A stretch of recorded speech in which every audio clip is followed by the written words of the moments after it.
Hello there, everyone. Surprise early stream. How's it going?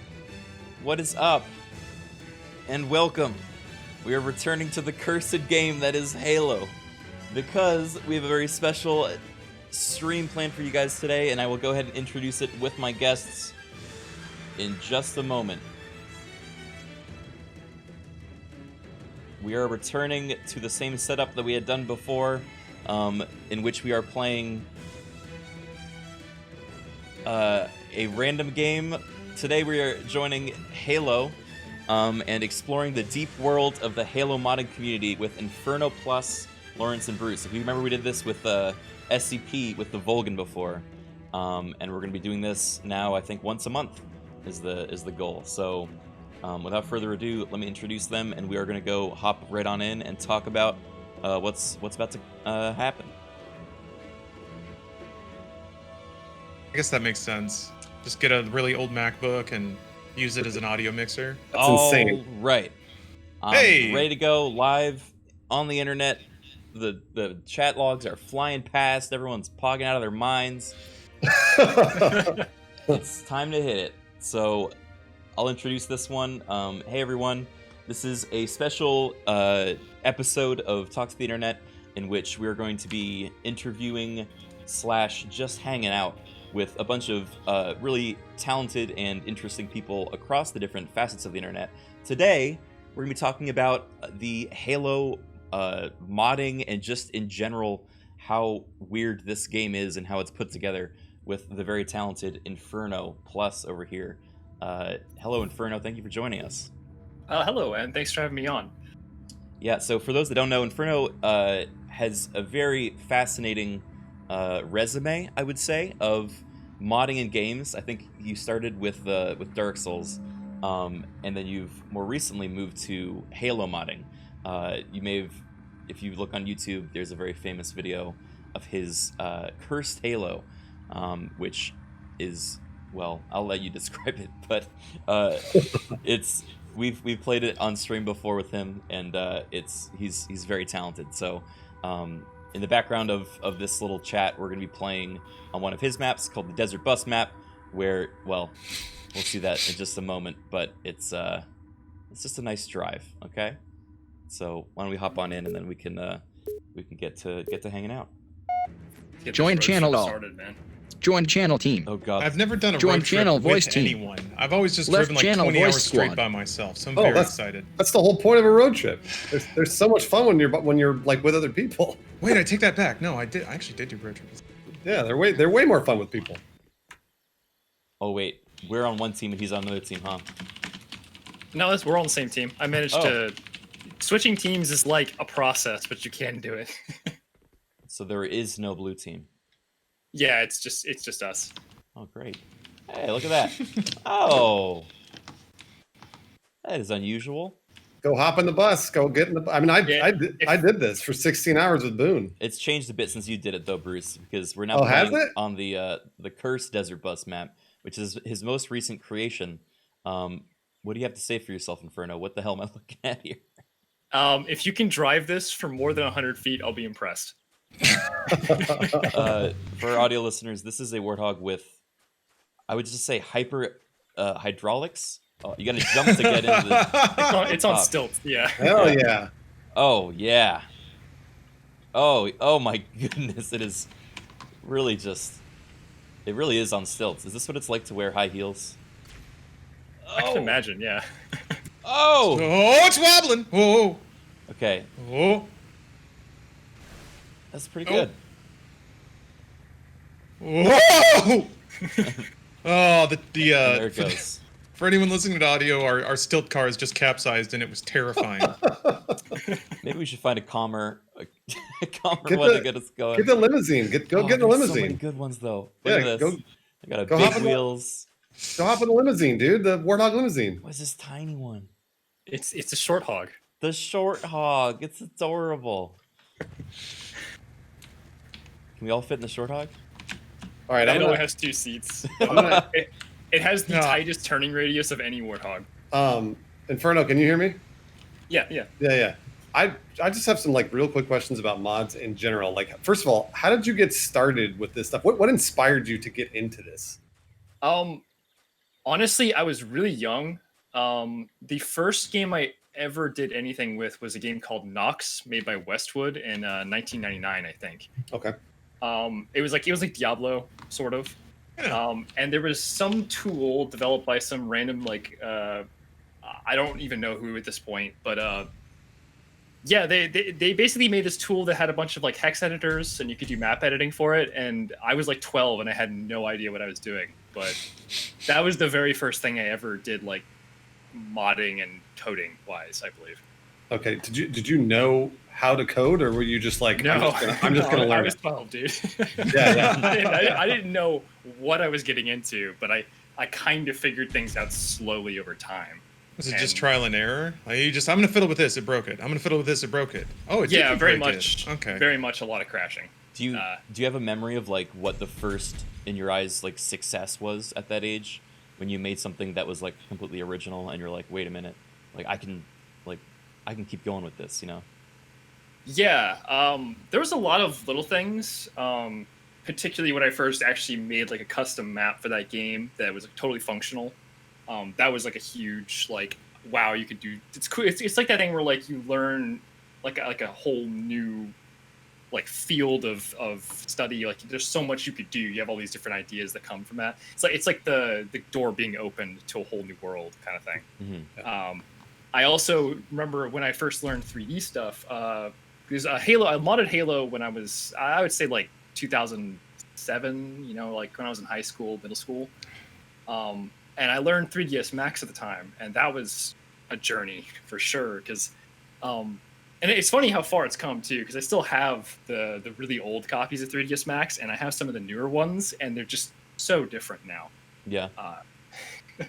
And I mean, Blender's now really popular too, and that's I think it's probably better to learn Blender at this point because it's a lot easier to get since it's free. So I guess did you start with 3D modeling? So for those that don't know, 3ds Max and Blender are 3D modeling programs. So did you start there, or were you starting with the map editor? Oh no, this was years later. Okay. I would say because the first games I modded were like 2D games, like doing StarCraft and Nox and games like that. And then 3D games started getting popular, and I remember when I got a graphics card like for the first time. Like you go to the tech store with your parents, and you're like, "Can I get this like 128 megabyte graphics card? It'd be so cool, right?" You want the Voodoo 32FX? Yeah. Or whatever the fuck it's called. Pick the one with the coolest wizard on the front. Oh yeah, dude, Rockstar was so good. Oh man, dude, I was picking out GameCube games, and here you are picking out graphics cards. I feel. Oh no, I had games too, man. GameCube was like the best. Dude. There were so many good games. Of course, on of the course. GameCube. But I also over time I got more and more interested in it, and I think it was just kind of like I was a kid. I just wanted to do stuff for fun, and I just kind of found it fun, like creating things like that, and I just would do it on a pretty regular basis, and I got better and better at it, and this is where it's ended up. So all worked out in the end. Yeah. Oh my God, what is that in the distance? I think it's slowly coming to the distant. Yeah. Oh, If you it's a giant warthog. There's a if giant. you turn the warthog. camera like it, you can bring it through the culling plane. Yeah, it's slowly fading in. I feel we should do a pit stop there. We're about, for those audio listeners, we started on a 1 kilometer. Wait, no, 10 kilometer. 8. Yeah. 10, It's something actually like that. this road isn't straight, so it's much larger than you think it is. Okay, we have at least 1 kilometer or 10 kilometer trip in a giant extended warthog limousine, and in the distance we have fading in a massive warthog, which I think we will do a quick detour for if everyone wants to get pictures. This is the this is like on the way to Vegas. This is the alien freaking. Be sure to stay on the road. Rough road? There are kill planes if you go too far out. Yes, sir. Hey, good for you. That's quality design right there. I call it the dehydration effect. Yes, You of put it course. out in the Yeah, sun, and you just because the don't road know. hydrates you automatically as you drive it, as we all know. Yeah. Oh man, but I want to get there. I hope the road bends around that we get back. Oh yeah, I feel bad for Lawrence in the back because I'm whipping this thing around. And Yeah, he's just... I'm getting maximum G-force back here. It's getting hard to play Game Boy. So Inferno. I mean, this is like basically just kind of like a casual conversation. So if you, I mean, feel free to like go off any tangents you want, but like, I'm really interested to kind of hear how you went from like modding at 12 to like deciding to make a YouTube channel about it, right? Because Well, that's the funny I thing started is YouTube when I was like 14, and I was like, you know, it took a while. I never really decided to do this. This actually just happened too. I mean, Yeah. I was doing. I mean, for the longest time, I just did like gaming content. I would just play Dark Souls and cut up highlights and make cute videos out of it. And I did that for ages, and that was fine. And then I think it was. I think it was the Halo 2 without friction video. Was like a totally different idea, like completely off the rails for what I normally do on my channel. And people really liked it, and I was kind of surprised. And I was like, I like doing this, so why not take the skill that I have and like do more with it, you know? Yeah, and it's super unique. I mean, how many like Dark Souls related channels are there out there? Vadi. I was gonna say also these dirt roads here. You can go on the dirt roads. There's stuff out in the desert. Oh, okay. Go down for a pit stop. I'm gonna hang a very wide left. Yeah, let's do it. Dirt road. We'll see what's down there.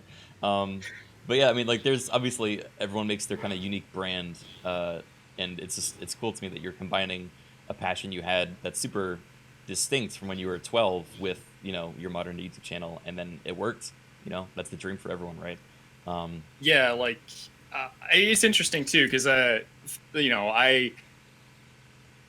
it was just one of those things where I enjoyed what I was doing with like just making regular old videos about video games and kind of doing a lot, basically doing the kind of only Afro, you know, meme Dark Souls videos. And this is something that's more unique for sure. And I don't really think there's, I mean, I can't think of any YouTuber who does what I'm currently doing, which is making like comedy mods and like making content about like custom games. It's really interesting, and it's just super enjoyable because I could do anything. I mean, I mean, what I'm working on right now, still a long way to go, but I'm working on something for Dark Souls now, and I'm making a custom Dark Souls mod. And it's interesting because I can just change to whatever subject I want. If there's a game that I'm interested in, I can do something with that. And like, it really is like, there is it's like infinite possibilities. And the only downside is it takes months of work to prepare videos. Yeah, it reminds me of the old animation side of YouTube, and I know Bruce and Lawrence, you guys are probably familiar with like how that went, right? Where there was like for a long time, animated YouTube videos, you know, were huge hits, but it took months to make them, and then eventually the algorithm shifted to the point where it wasn't really sustainable anymore, and everyone kind of like moved to more, you know, easy to make content. YouTube couldn't monetize like really short videos because they wanted people on their platform longer, which is really unfortunate, because I think actually what Inferno just said is something like a major question I've always had is like, do you have another like day job, Inferno, or do you just, because like you said, it takes months of work to make 1 or 2 videos. So how is that sustainable for you? This is my only job. That's awesome. Right now, I'm kind of like I'm relying on multiple things. So I get ad revenue. And I also usually have a sponsor deal now with companies that I will generally like. Good, that's good. Lately, it's just been NordVPN and an energy drinks company called Now, and I'm cool with them. I like their products, so I'm like on board with doing those sponsors. And I also have a Patreon thing, and that's like those combined is enough income to keep me situated here. Yeah, and you know, as long as I can pay my bills and eat, I'm happy. Well, the reason I say that is because like this is something that I think a lot of people need to know, especially about modders or animators or anybody else that are making videos like this on YouTube or anywhere else, is that it takes them so long. So any way you help them out, whether or not it's with Inferno's Patreon or on his YouTube channel or however else, is huge for these creators. And what you guys doing here it's so incredibly unique that I feel like it just needs to be encouraged more and more and more. That being said, I don't think this White Hog. Well, hold is- on now, Bruce. Yeah, I wouldn't jump the gun here. This White Hog does not fit on the road safely, and I don't think. I think if he spent honestly any time looking at the proportions, he would realize that this thing is not, is not safe, and therefore, bad modder. This road is actually too small, but making it bigger wasn't possible. Like, this map is actually so. I'm sure you're familiar with like Power of 2, like you have like 8, 16, 32, 64, 128, 512. This map is exactly 32,000 something. It's like an exact Power of 2 in size, and if I make it even like a tiny bit bigger, it crashes. Nice. Wow. Oh yeah. That's probably because like it's the biggest number that whatever data type they associated with the map size can be, and if you make it bigger, it overflows, and then you have a negative 31,000 size map. Game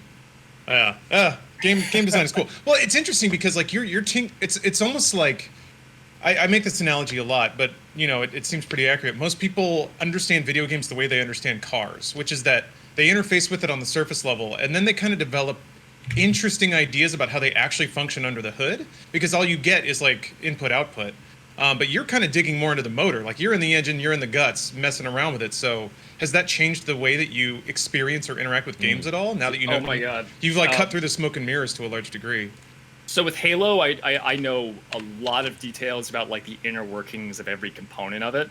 But recently I've been learning about Dark Souls and how that engine works. And there's some weird stuff. There was something I posted on Twitter a couple days ago about how, did you know that every bonfire in Dark Souls 1, there is an invisible NPC standing on the bonfire that you talk to sit at it?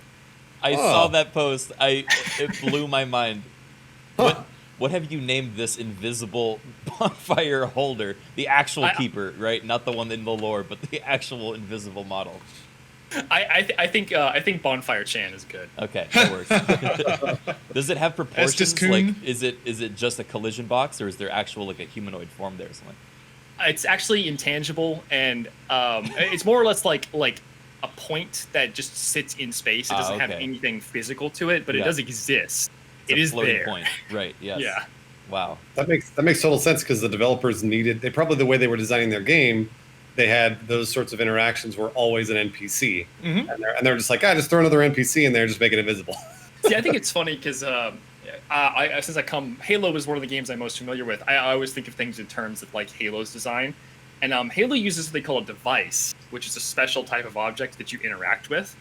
But Dark Souls does not have anything similar to that at all. So they for everything in the game that's interactable, they usually use like an invisible NPC.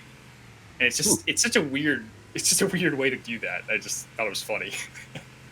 Yeah, I imagine like modding different games is almost like learning different languages, and you like, as you start to unravel how it actually works, I'm sure there's similarities, but there's probably also like a ton of really unique, ways and processes that it's done. I'm really fascinated by that stuff. Actually, it's a very similar thing to like learning a language for sure.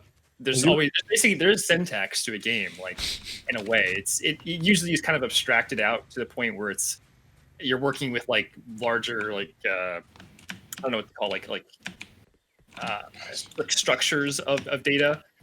But everything is still can be kind of boiled down into components and like what things do. And it's interesting learning a new game and like how it functions and like how you mod it. And I've done quite a few in the time, but my favorites are things like Halo, because one of the things I like about Halo is that it's very it's like everything's compiled into single files, so it's very easy to like build a mod and then figure out what's wrong with it without too much interference from other components.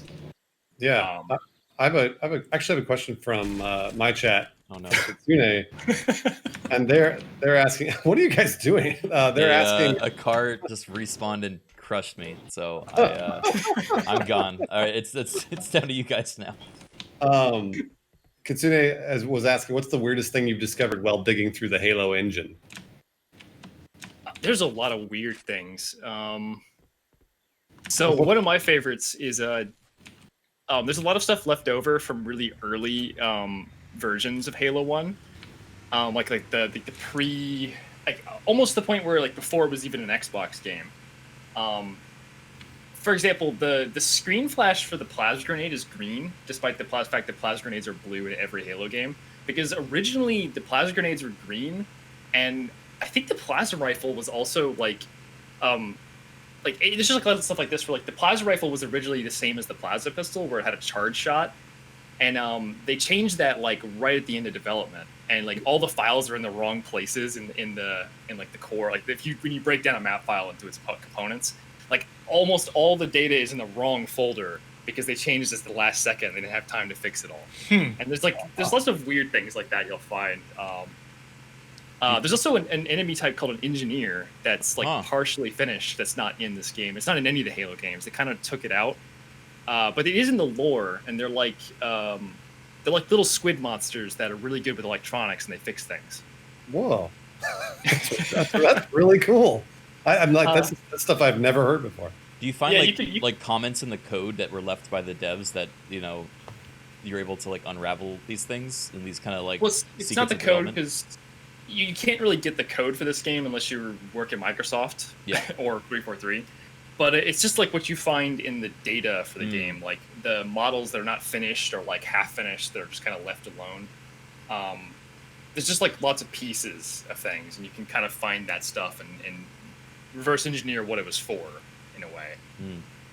Yeah, do you find that I know like comments very literally tell a narrative, but all you have is compiled resources. But do you find yourself either legitimately tangibly uncovering a narrative or maybe like imagining one of your own as you're kind of digging through?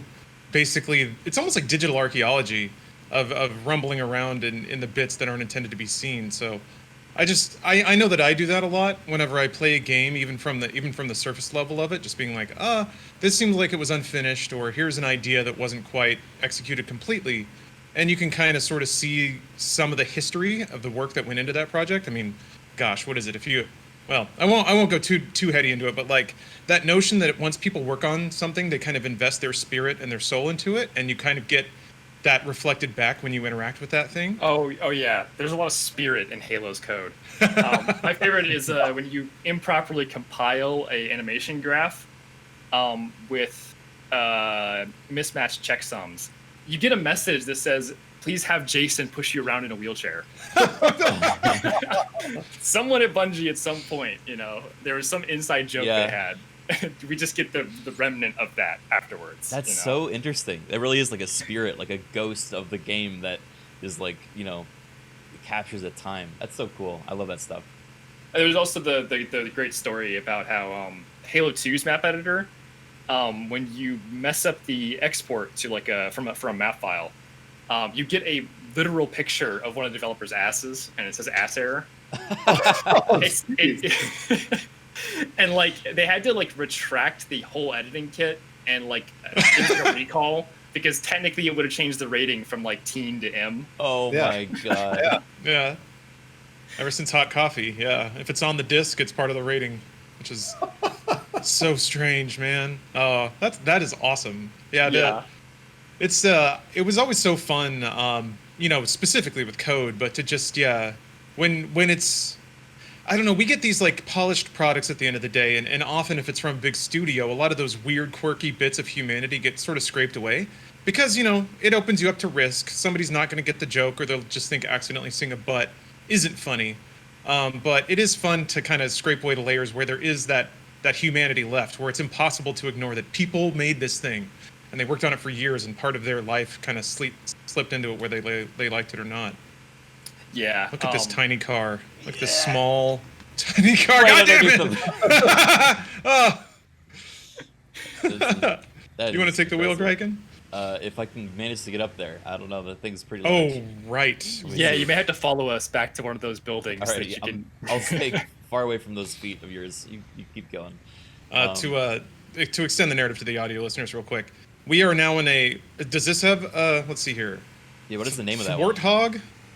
So I think the names were Big Hog, Huge Hog, and then like Mega Hog, Giga Hog, God Hog, or something, or Wart God, or something like that. Was the way I had it. We're in a very, very large warthog. We caught back up to Criken, who spawned at the original, the point in the map.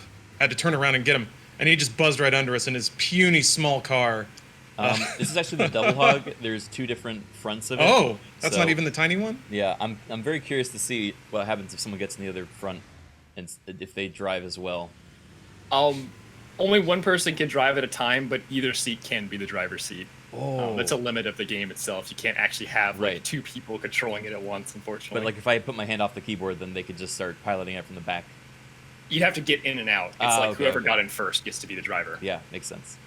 I also have a guy in my chat named Chris Lynn, who's a producer on Warzone, and I was noticing he was saying like, "Hey, if you want to get into game development, then modding is a really good way to do it." And I guess my question for you, Inferno, is: are you ever going that way, or are you just going to stick to modding?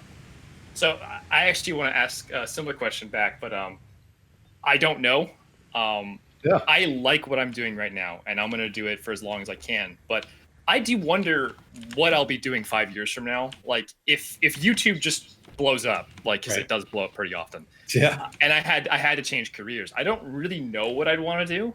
I could go back to just business programming, which is something I'm good at and I know I can do. Or I could try and get hired by a game studio. I don't know. It's like it's hard to even say like what I'd want to do at that point. Of course. Yeah, no, it's because I think to me, both Lawrence and I have we have computer science degrees, and I know Lawrence programmed for a while, and I never actually did it for a job, but I did it for a bunch of other random things here and there. And I know coding is very, very difficult, and also it's a skill that I think everybody's looking for. So to me, modding in some ways seems harder because you're reverse engineering the things that you're looking into. Mhm. And I think that's why I'm just really interested to see what gets you inspired every single to every single game you jump into. You're like, you know what? I see a lot in Dark Souls, so I'm going to go to Dark Souls and start and really dig into this project. What do you see in that? It's mostly games I really like, and Okay. I mean that tends to just be the thing that gets me started. And Dark Souls is a game I love for sure. Like all of the Dark Souls games, they're just really well designed and they're really good, and they're not. They're one of the few games that has like no controversies outside of the game itself. It's From Software is not involved in any of these like awful game development stories you hear as of late. And I'm really happy with that stuff. I love Halo because Bungie as a company has always been really great, and they've done a lot of good stuff in the past. Mhm. And I mean, the first 3 Halo games are all just wonderful games in general, and so I've always liked modding them. Yeah, I mean, it tends to just be that. If I really enjoy a game, and I want to expand that, I want to add to it and create my own take on it in a way. That tends to be the thing that gets me interested and started. And then the actual process of building things is in itself very rewarding, I would say. Once you actually start making things and it's sort of the tangibility of it. When you create a world space that's on your own, you create something that you can actually put your hands on and play with. It's I don't know. There's just something really satisfying to that. Yeah, absolutely. And in terms of the inspiration for a specific mod, because I mean, you've got such specific memes that you will base a whole mod over, right? Such as the longest warthog, or I mean, what you linked me of your new Dark Souls thing. I'm not going to reveal it in case it's a secret, but it seems there's a very specific either joke or concept that you seem to kind of fixate on and then develop an entire mod canon around that. Would you describe that process at all? Because I'm really curious about it.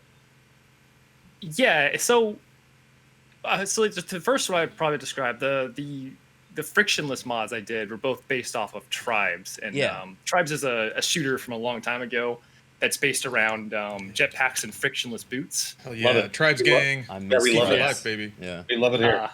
Absolutely wonderful games, and there's nothing really like them these days. There was Midair, which was a pretty recent one, but it was not very popular, and it kind of went under really quickly. But those kind of games don't really exist, like speed shooters. All you get these days are shooters with AK-47s in them. So I wanted to create something like that, and I had that concept. I want to make a game that's kind of Tribesy and take Halo as a base, and that kind of came together like that. and it was a lot of fun. And with the Cursed Halo thing, it was kind of like a counter. I wanted to make a game that was completely counterintuitive, where every aspect of it was like unmanageable. And it started with that pistol, the throwable pistols. And after I got that working, I was like, I wonder what else I could do with the same concept. And I just kept making more annoying weapons to use. And that just kind of like, it sort of like gradually, at first it was just like a fun joke. And then I was like, I could make this into a full mod. And then it became, and as it got bigger and bigger, I was like, I'll make the video about it like this. And I'll just show all this weird stuff. And it kind of naturally just grows from that original idea. And I just keep adding on to it until I have something that's like big enough to be considered its own like package at a point, you know?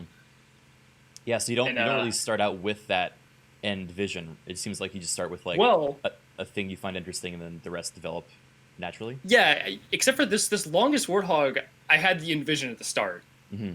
I just didn't know what it would look like. I was like, I have to get to that point. Yeah. But this was because I had promised, like, the joke of making the warthogs longer was like, it was just like a one-off thing. I was like, that's funny. I'm going to do that real quick. And I made like the 2 long warthogs in the original mod.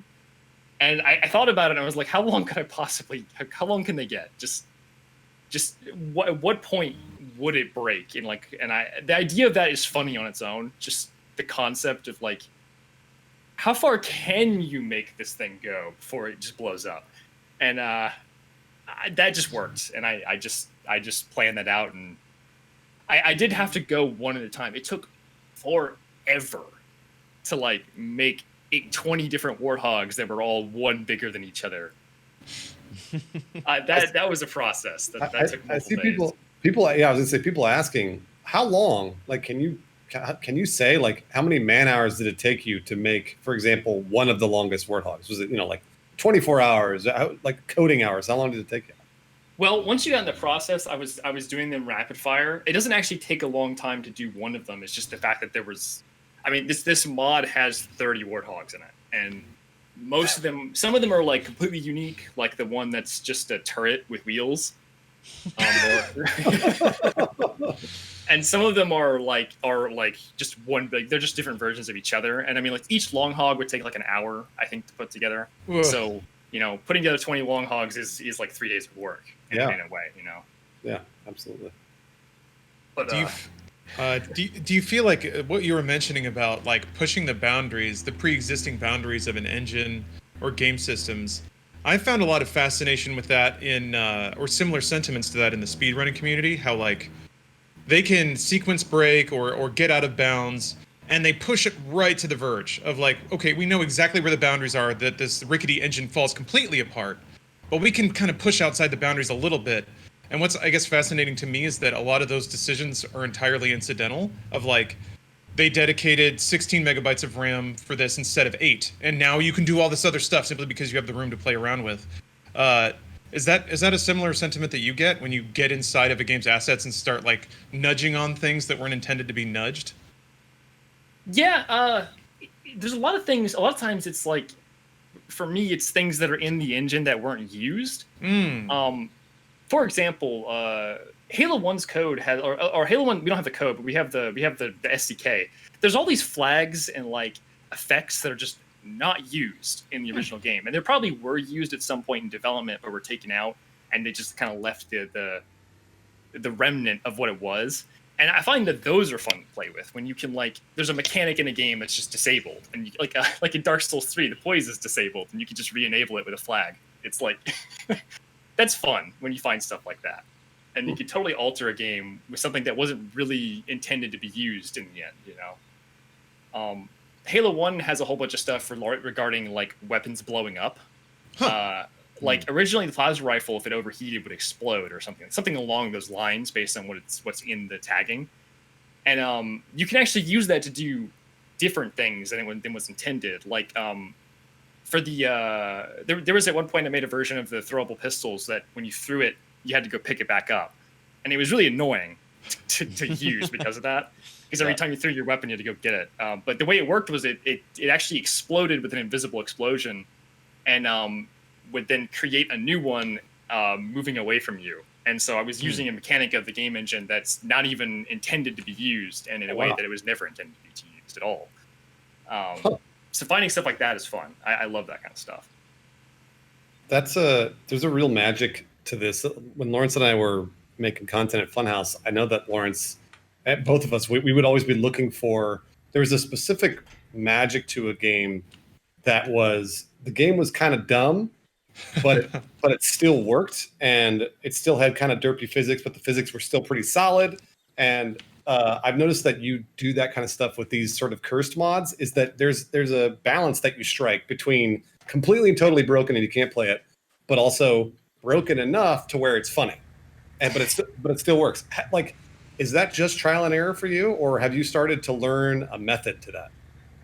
Yeah, it tends to be you take something that's known and you distort it to the point where it's wrong, but it's still functional.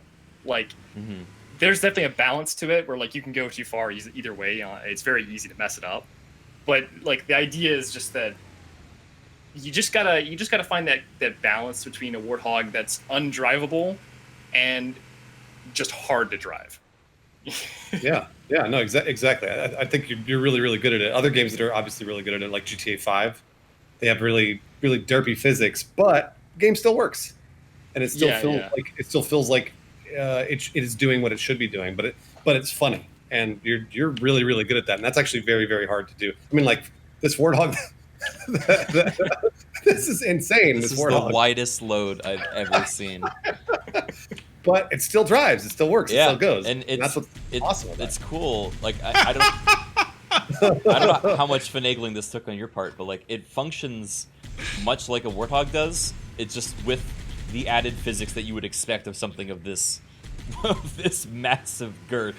Like it's hard to describe unless you're like behind the wheel of it, but like it just drifts consistently because of how much surface area that has to cover. Yeah, there's definitely a factor like a lot of it was automatic in a way where like as long as I'm putting the physics together correctly, it's going to end up driving weird just because of the shape. Yeah. But some of it also is like I had to like tweak. I tried to properly multiply the mass and like momentum of each vehicle based on how big it was, and also with the turret, I had to balance that turret somehow, and it does like it shoots 5 bullets at a time. But I had to make the bullets really weak to compensate for that, so that it wasn't an instant kill. Yeah. And one is I think this one floats, right? This is the hover. Yeah, it's like a ghost, basically. Oh no! Oh, it spun too fast. It spun too fast. That was on me. I'll catch up. All right, oh man. All right, this is gonna be a long trip. We gotta keep going back for everyone. Okay. Do you have an emergent term in your head for this sort of comedy? Because to me, there's some overlap in meme humor of like, you start with an image and then you see how many times you can permute it. So you're like, how many different ways can I distort the warthog? And let's make it long, make it wide, make it tall, make the wheels inverted, make it have like 18 million guns. But to me, the punchline is when the player gets in it and pulls the trigger. And so you kind of set that thing up for somebody else to explore and discover on their own. I don't know if like, is there a term for that, or is there acknowledgement of that just in terms of comedy and humor? Because I feel like it has to be something we're going to see more of. Reminds me of like those goofy reload animations in Battlefield Hardline and stuff like that. Hyper's videos on YouTube are amazing for that. He does this kind of comedy exactly. Like, in fact, that's inspiration for me watching his videos. That stuff really inspired me. Where he had the giant Glock, like. It's just a Glock that's way too big, and you have to like hold it with your whole arm and stuff. Like, it's beautiful, and I would say it's visual comedy, but it's like game visual comedy, and that it's like interactive visual comedy. Yeah, the interactivity makes it so interesting because you basically you set up like a setup and a punchline, but you have to do it through almost set decoration. And then just kind of inviting somebody in to like pull the trigger on a limp-nosed rifle, and then it actually shoots, and like the barrel flops all around like a little penis, and it's like it's almost like at least for me when I'm experiencing content like that, it's like a dare. It's like there's no way this is going to actually work, and then it does, and it's something about the anticipation and build-up makes the payoff even better. I also say it's almost like a prank in a way. You're pranking the player almost. Yeah, that's kind of a way to think of it too. Yeah, it's like a prank, but then you have to use it as, like, as like responsibly as you can, which is completely counter to the point of the prank. But like because it's a game and it's your only option as a tool or a weapon, then like you still have to make do. I remember you've gone down in history to some degree on my channel, Inferno, because of of the Cursed Halo mod. When I was playing through the campaign, I know you have a D20 frag grenade, which is one of the features of his I remember this, of yeah. his Cursed Halo, which is basically you throw a frag grenade and there's more than I think even 20 options of things that will happen when it explodes. Yeah, it's like in the 50s somewhere. Yeah, some of them are good, such as a very big cluster bomb explosion, or spawning allies in a warthog, or some of them are bad, such as spawning a hunter, or actually nuking the entire map and killing everyone, including you. And then some of them are really bad. Specifically, one of them, which we discovered on stream, he snuck in a 3D model of Thanos, who's crouched down and is just kind of jerking a giant Thanos schlong that is just out there. And I had no idea that existed until I threw it at a bunch of Covenant in a desperate moment. And then I see the explosion, and I turn into this shadowy corner, and I just see this giant purple grimace-looking motherfucker staring at me with just a third leg, like tripod style, on the ground. And I scream and spin the camera away, and it's gone down in history on our side. So thanks for that, So, but also fuck you. I was just say, like, I remember when you messaged me about it, and I was kind of like, I hope you're not actually mad. I should have warned you, but it is fairly rare, and I had just forgotten about it at the time. Sure. I think it is like less than 1 in 100 chance or something like that.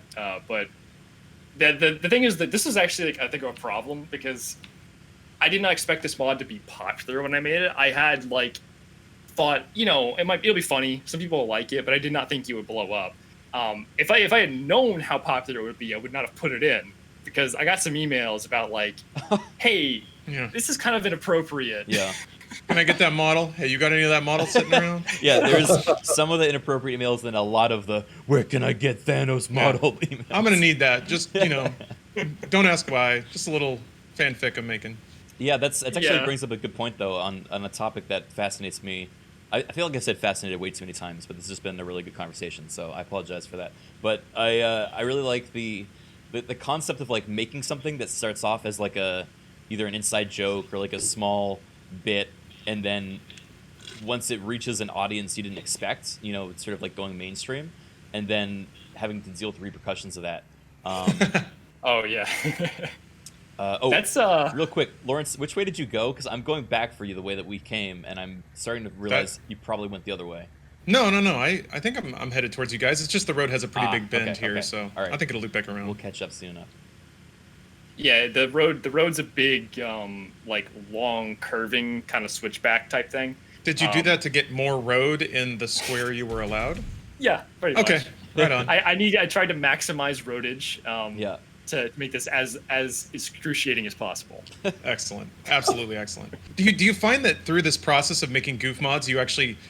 So I feel like you have to understand the rules in order to know when and how to break them. So do you feel like you've seized upon some elements of good design and now you can kind of fudge them on purpose? So just the process of being well, I have a square. How can I make the longest road? Tons of gradual switchbacks with lots of kill planes to enforce people to actually drive on the road. That's pretty good design, and you're getting the effect out of the resources you have. So, I'm just curious if the cliffs, the placement of the cliffs and hills obscures the road switchbacks, so you don't actually know where they are. Excellent. Oh man, that's so awesome. So was that just an iteration and normal game design? You played it, and then you realized you could see the road over there, and that felt cheap, so you put a little ridge in the way. What was the process of refining that? The first thing was finding out what the biggest space was, and then how much road that would be. And it wasn't enough. Halo 2's limit is much wider, much bigger. You can make the play space as big as you want, almost to a ridiculous degree.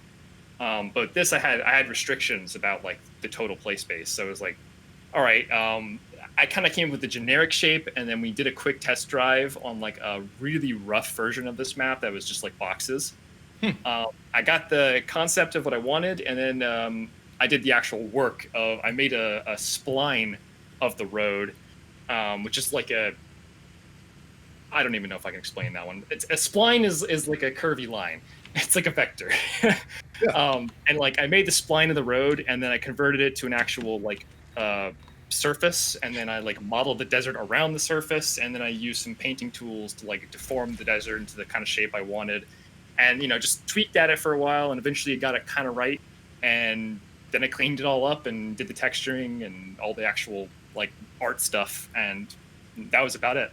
Huh. Cool. Sorry, I think I may have cut off somebody else's question or answer there. My apologies. Oh, yeah, I don't asked know. about the making a goof mod that blows up and the Oh, right. has it Unintended. changed your approach, I guess, to like when things become like a small bit or an inside joke, and then suddenly now is like reaches an audience you didn't expect. Has that changed your approach at all, or I guess how do you deal with that sort of stuff? I'm more careful now. Mm-hmm. This can also be kind of tied back into like I'm more careful now in a lot of ways now that I've gotten a lot more popular with what I do. Particularly with the copyright stuff, I have to be very careful because I've had issues with this in the past, using tiny little excerpts and samples of music and stuff. Yeah, you just can't do that anymore. It's just they've kind of taken that fun away. So when I do stuff, I try to think about like what are the possible repercussions, and is it worth it if it's a little bit risky or not. It's kind of like when you tell a joke that's a little edgy, and you don't want to offend everyone, but this is kind of funny, so I kind of want to make a joke of it. You got to be careful, right? Yeah. Exactly what you mean. I was gonna say we all know that very, very well. Also, if you like, I imagine if like a screenshot gets out of Long Dong Thanos in Halo, and if it gets popular enough, Microsoft may come knocking around being like, hey, maybe don't put a giant Marvel, uncut. What if it gets to Marvel and they're like, what have you done to our pure purple boy? Cease and desist immediately. Yeah, I'd have to make an update to the mod to fix that if I actually got a cease and desist letter. I cannot wait for that bug, that patch note of removed Long Dong Thanos. Sorry. I think someone actually made a mod to remove it. I don't remember the specifics, but I do remember someone asking me about it, and then someone was like, "Yeah, I'll do that. I'll make a version without the dong."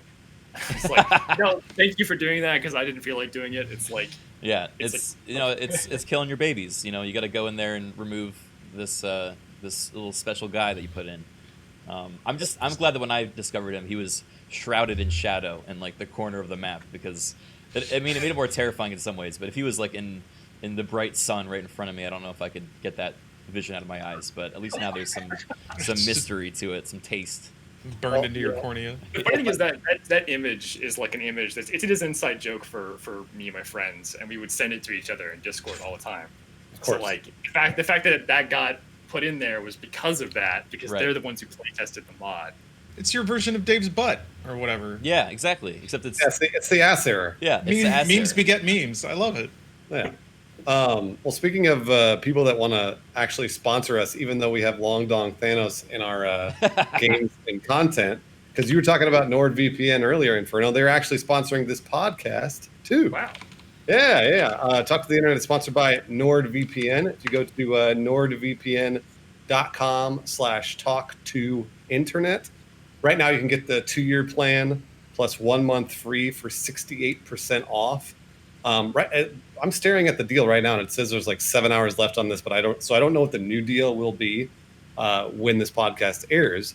But for right now, it is the 2-year NordVPN plan plus a month free for 68% off. And if you guys don't know what NordVPN is, basically VPN is a server that routes your internet traffic through another server in order to protect it. And they've got super fast servers they have 5,500 servers in 60 countries.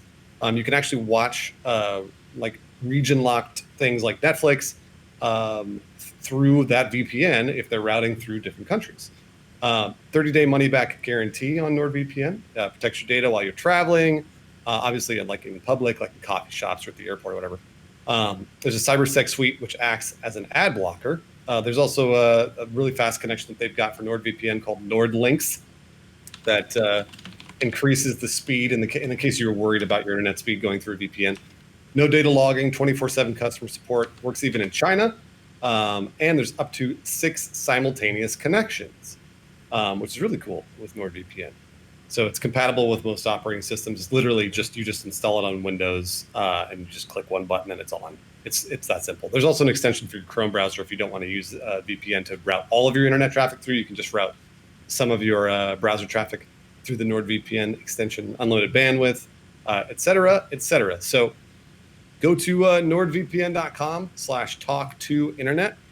And right now, for the people that are watching live, you can get the 2-year plan plus 1 month free for 68% off. But in a few days, I don't know what deal there will be. Before they were doing the 3-year plan. So who knows? It could be the 2-year plan. It could be the 3-year plan. Regardless, you're going to save somewhere in the neighborhood of 70 to 80% off with the Talk to Internet code. So please support this podcast by using that Talk to Internet code at NordVPN. Thank you, Bruce. Of course. And thank you, NordVPN. An important kind of theme, I mean, some people might be picking up on is, especially with the uncertainties of a lot of the platforms that we make content on, such as YouTube and Twitch and, rest in peace Mixer, is that, like, we never really know where things are going to go. So the only kind of common denominator is being able to pull sponsors that support the kind of content that we do and allow us to keep doing weird shit like what you're looking at right now on the screen or listening to, where we are floating on a warthog through a endless desert map with giant warthogs in the distance. And I think that's frankly just a beautiful kind of byproduct of the internet we're in nowadays. So thankful to all the sponsors that make that possible. Absolutely. Yeah. Mm-hmm. I know. Inferno, go ahead. You've done an interesting.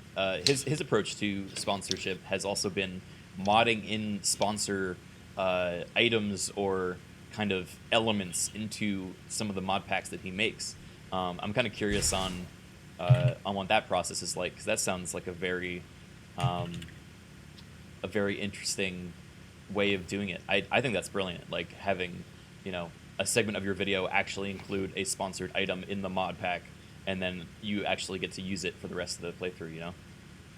Yeah, that's been a fun thing to do. I love like making machinima bits for my ads because it just makes them actually entertaining. There's a big problem with a lot of times during your ad read, it's just kind of like people just skip a minute anyway. It's just kind of dead space in your video. Right. Where I'm like, I try to integrate it in a way that like makes it a part of the whole joke anyway. Like try to include it as a part of the video as opposed to just having it being an aside. I am a little worried though. Technically, I don't know if I'm breaking some rules with like terms of service by doing that. Using like Halo assets and stuff. Yeah, it might be kind of against the rules, but it's like really gray, I imagine. Yeah, that's interesting. I hadn't even really thought about that. I mean, there is stuff like Rooster Teeth's Red vs. Blue, which I know they've done adverts and stuff, with their characters. I'm pretty sure. I think they have explicit permission from Microsoft. They probably worked that out separately. So it's hard to tell. But we also have like a ton of ads that you can, we run over existing game content, and what's to say we're not using the game as a vehicle for those ads in that case too, So yeah, I think there's an argument to be made that unless I'm like saying NordVPN is approved by Master Chief, like I think that's the line you cross right there. Yeah. When it's just kind of a part of the joke and it's not like explicitly saying Microsoft endorses this, I think I'm fine. Yeah. That's a really good question actually that somebody asked in my chat earlier. Have anybody like reached out to you from from Software or 343 or Bungie or anything like that? Reached out to you about these mods? From Software is a definite no because I don't speak Japanese. You never know. I'm sure they have people that speak English there. Microsoft, I know one guy who works at 343, and I spoke to him briefly. He was actually one of the administrators for one of the modding websites for Halo back when I was younger. I'm wondering if you would want me to give his name. Oh, you don't have to. No, they were just curious. They were just curious if they reached out to you. And I mean, like, I know the first thing that people always think is, do they reach out to you and offer you a job? That's generally the question that people ask. It's always like, no, I've never been offered a job or anything like that. I've spoken with a couple people in the industry, I think, who have just found my videos and been like, hey, this is cool. But not a whole bunch, just a couple here and there. Mm-hmm. I guess that goes back to what Lynn was asking, and I apologize because I don't know that I remember getting your real take on it. I think we may have wandered off, or I just missed it somehow. But is your goal to become a game developer on a team, or are you just really enjoying your creative expression right now? My best case scenario for me would be to create my own small studio and produce games, weird games. How can I enable this in any way? Please let me know. I don't know. It's so difficult.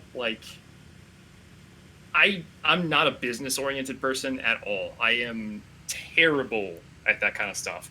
And I would be terrified of trying to handle it on my own in the first place. So I would need a lot of I would have to reach a point where I have a lot of extra money to throw around and hire people to handle the actual business aspect of it for me, because I could not do that. I'm great at working with computers, but not with people. Yeah, I just threw your Patreon link because I think this is your Patreon. It's patreon.com/InfernoPlus, right? Yes. Yeah, I just threw that in my chat, and I second Lawrence. I would love to figure out a way to keep you guys doing that and actually make your own games. The first thing I thought of when you were like, yeah, we'd like to make weird games, is Goat Simulator. And I don't know if you ever played that game or if that was on your radar at all, but it's is that the kind of thing that you're looking to make? Just something completely off the wall and totally different? Well, I think I'm actually more interested in exploring genres of games that haven't been done. Mixing things together that you've never seen before. And I have ideas, and I've kind of documented what I kind of want to do in some places, but most of that stuff is totally unique. I'm not tied to anything already known. It would just be my own idea, trying to create my own entire world space and stuff. And that's it is such a process. I released a small little web game this year, and I mean it was not a very complex game. It was very simple, and it had very little art and it was just a really small multiplayer web game, and even that took multiple years of work to put together properly. Yeah. So I don't know. That's something for another time. I'd really have to.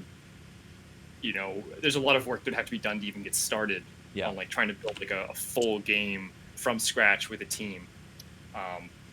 That being said, do you see a world where you could basically, because I think a lot of what you're describing is that you can kind of speed up, or you can see this being more viable with the help of a team, either on the biz dev side, or maybe with assets or something like that. Do you see a way of integrating that with what you're already doing with your YouTube channel? Is there a specific... I want to hire an animator. Okay, great. So there we go. I want to hire a 3D animator. I don't know if I can afford it, but I really want to. I think about them all the time, dude. 3D animation is so time consuming and difficult to do well. Yeah. And I understand the core and the basics of it, and I can do it okay.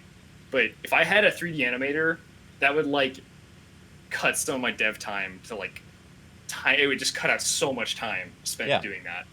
Because I think that's one of the things that we really, or at least what I'm really motivated by with this style of podcast that we're doing is kind of sharing your story and letting people kind of see the possibilities of it and how achievable it is, but also putting out that sort of call to action, right? That if there is someone out there, for example, that either knows 3D animation or wants to learn but has never really seen a way they could actually do it in a sustainable way, this is the new way of being self-employed, is finding strange little side projects that you're passionate about and finding someone else that has another complementary skill, and then cooperating to make something that's unique, that can reach an audience and monetize in some way. So if anyone is interested in working with Inferno, then maybe give them a shout on Twitter or via Patreon. I think that's it would be really cool to see what people put together with them. Yeah, I don't know if I could afford it right now because 3D animation is not it's definitely not something you would do for cheap. That's for certain. But it's like something I've always thought about. Like, I think there are a lot of mods I want to do that would require like someone who's like full time and like fully trained in doing that. Mm-hmm. And I don't know. I think there'll come a time where hopefully I'll be able to afford and do that. Mm-hmm. And I look forward to that for sure. Yeah, I mean, it's honestly the trajectory you're on. Absolutely, I think you're already on the way. Actually, I don't want to reveal too much, but are there any games you're excited about? Like, have you been eyeing a specific game and been like, man, I really want to get into that, but I need an animator, or man, I really want to get to that, but I have enough time. Is there anything like on your goals right now for the next couple of years?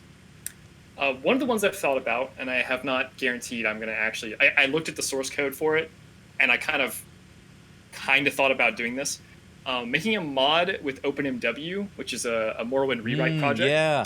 Oh. I've used that before. Like, it's so good. Yeah, it's a wonderful project, and it's very well written. I looked at the code for it a bit, and I was thinking, like, wouldn't it be interesting to like rework that game's combat into something way more interesting? Yeah. I mean, like, this is like one of those things where I need an animator to do, hundreds of third-person animations to make this work, but make that game play like a Souls game or like a more modern third-person action game. Yeah. And like that's like an interesting idea because it's totally doable with the tools that are available now. But it's also a huge undertaking, and I would have to. I don't know C++ that well. I know it, but I'd be learning some things if I'm working on that. Real quick tangent. We just arrived at the blue base. It's been almost exactly an hour, and I think it's time to get this back home. So let's take the long road back. Oh wait, this is the one I wanted to try. This is the thin hog. This is gonna be bad. Inferno, I wanted to take this time to actually thank you because you were indirectly responsible for. We just did a Microsoft Flight Simulator stream, a 16-hour flight simulator stream where we sat in the cockpit of like a real airplane and then streamed Microsoft Flight Simulator, one of the longest flights in the world. And you were indirectly responsible for this because my friend Boone and I were doing the Desert Bus Halo map. We did a stream last November where we drove back and forth for 16 hours in Desert Bus. And if we had never done that with your mod, then we would never have done the Microsoft Flight Simulator stream. So thanks. Yeah, I love flight sims actually. Oh yeah, I'm a big fan of IL-2, which is a combat flight sim. Mm-hmm. Sturmovik? Yeah, Sturmovik. Yeah, that one. Man, yeah, classic. Yeah, I love those games. It's unfortunate they're really time consuming to play and like set up because you have to set up a track IR and a whole flight stick, and it's like an hour of prep just to play, but it's a great game. Yeah. Well, we would never have done that giant Microsoft Flight Simulator stream if it hadn't been for Desert Bus, which I know was originally a Penn and Teller game on. I think it was Dreamcast or like. This thing is Sega CD or something. Sega CD, Jeez, it was an old one. Oh man. But so it's just I don't know. It's just a really it speaks to what you're doing because I just think it's really cool to. In my opinion, what you're doing is sort of the next generation of machinima. Mm-hmm. Yeah. And it's really fun to watch. I take a ton of inspiration from Red vs. Blue for obvious reasons. Like, of course, yeah. that's a lot of people. I've had people be like, "Wow, you're just copying them," and I'm like, "What?" Well, I kind of am because I love them. I don't see that at all. I mean, I guess maybe the way that you talk to the camera, but like that is just copying the concept of talking to a camera in Halo, which is like definitely not owned by anyone. I think they're just referring to the style of it in a way. Like it's very much inspired by Red vs. Blue. Sure. I watched that a lot as a kid. would you guys hop in this long hog, and we can run it back home? I think we can get there in time before the end of the podcast. I think we have, if we just make no detours, no potty breaks. Yeah, I was gonna say. I mean, you wouldn't be able to hear me even if I needed to. Good luck turning this thing around. Criken! Wait, we need to pull over. Can we go this way, or is this? This is the end of the world. This way. Oh no. Okay. Yeah. All right. Well, I'm turning. It's a simple 3-point turn. No problem. Oh god. Just a simple 3-point turn. There we So, go. so for the people listening in audio, this warthog is probably 30 links long. So if you think of one warthog, it's times 30. To me, it looks like a limousine. It's like one of those Cadillac Escalade limousines. Stretch Escalades. Yeah. I love those, but it's a warthog, and I fucking love it. It's phenomenal. Is this Absolutely the longest phenomenal. hog, or is there a longer hog? Oh, there's much longer ones. There's much I longer ones? excluded a lot of the really exceedingly long ones because they don't drive properly. Right. Like you'll drive, like you go over like a 2-foot hill and it bottoms out and you get stuck. And the longest one in the video, that thing is an absolute monster. It's like scripted to function. So it doesn't even work in multiplayer. Like it's just completely broken in multiplayer. And that's also excluded for obvious reasons. Source for them exists though, for people who want to play with that stuff. Like all the mods are like unprotected open source, so you can just do whatever you want. That's awesome. Wow, that's really cool. If I don't know if you can do this too. I'm not sure if this is like goes against what you're doing for your Patreon, but can you tell us a specific mod you're working on for Dark Souls or no? I am working on something. I don't really want to reveal a lot about it. Yeah, you don't have to. But I do want to thank the people who actually are in the modding community for Dark Souls. They have been very helpful, particularly Dropoff. His Twitter is just @Dropoff, I think. But yeah, he's been teaching me some stuff. He's been very helpful. Meow Artemis also has been helping me, and I one of the tools that they developed is a C# tool. The other day I installed Visual Studio and for the first time used C# ever to improve one of their tools to make it do some extra stuff I needed. They've just been super helpful, and I'm really appreciative of that because I would not have gotten anywhere with this project without them. For sure. I imagine that, especially with kind of your growing success of your channel, is you've probably found other modders that are interested in helping and joining. Do you think you've kind of begun to assemble this kind of Avengers team of Mimi game modding folks that will are interested in this sort of stuff, or is it still very much a solo project for you? It's fairly solo. I definitely get help. There's no doubt that I get help from all sorts of different sources, but I don't have delegate work very often. It's very rare that I'm can you do this process for me? I don't even know if I've really... The only thing I can think of is the actual port of this mod to MCC was done by Shawnee Boy. I just sent him the files, and he just ported it for me, and I really appreciated that because that's great. I don't understand the process to do it. But no, it's mostly a solo thing. What I have noticed is that I tend to get positive reception when I ask for help. When I ask for help in any of the modding discords I've been in. There's always someone there who's yeah, here's what you need to do, or here's a link to what you need to look at. And I don't know if that's just them being generally helpful to anyone who asks, or if it's just that they kind of know who I am and they know that I do good stuff, I guess. Mm-hmm. I'm not sure which of those it is, but whichever way, it's been good. Do you feel so I got a little shiver when I heard this, so I'm curious. Do you feel like a badass when it's yeah, I just had to install Visual Studio and learn C# just to customize this tool to do a specific thing I wanted?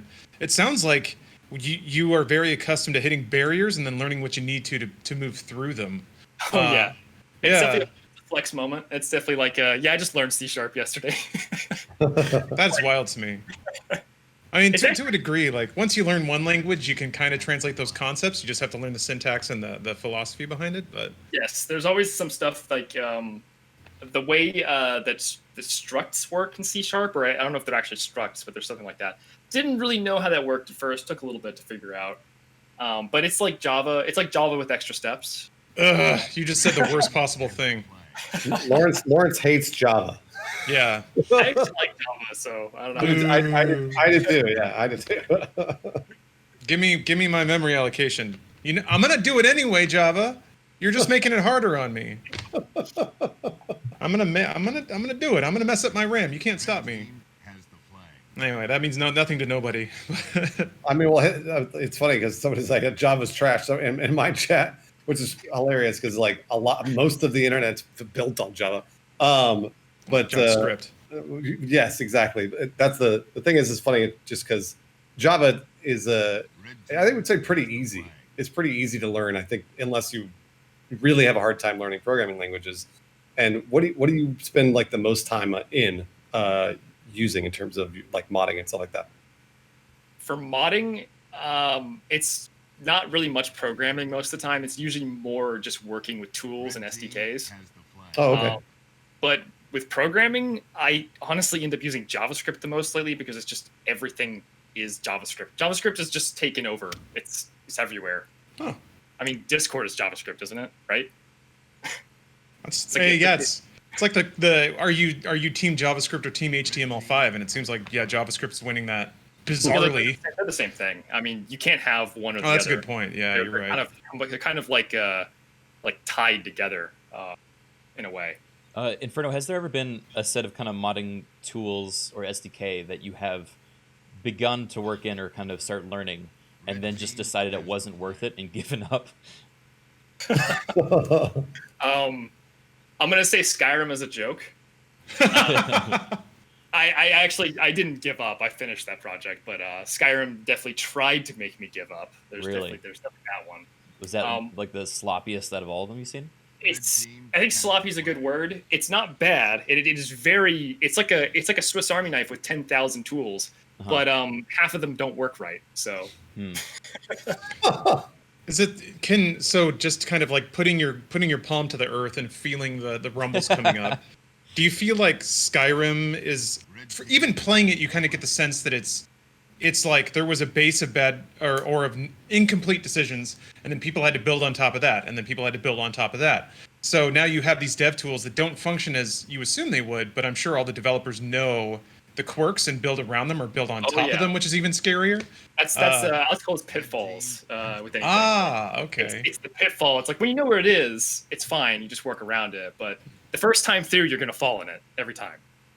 So you did a lot of falling, tumbling through Skyrim then. Oh yeah. Okay. I fell through many holes. It was not a fun experience, and I had there's the one mod I ever did for Skyrim. There's still bugs in it that I know like people complained about. And I'm like, I'm not fixing it. Now you're a real game developer. Yeah. It's a known issue. I'm marking this as closed, and I'm going to go to sleep and sleep like a baby. That the thing is, Skyrim. I will say right now, Skyrim's modding tools are very impressive. They do things that no other game engine does, and there's a reason it's so popular and why it's so ubiquitous for modding. But my God, some of the tools just don't make any sense. So they just do weird things that you don't want them to. And the camera controls. Oh my God. That's the thing that made me give up. It would have made me give up. Is I don't get how their perspective works in that editing kit. It makes no sense. It's like you hold shift to rotate, but it rotates around some arbitrary point, like not where your camera is and not where the mesh is. And I just can't. So bad.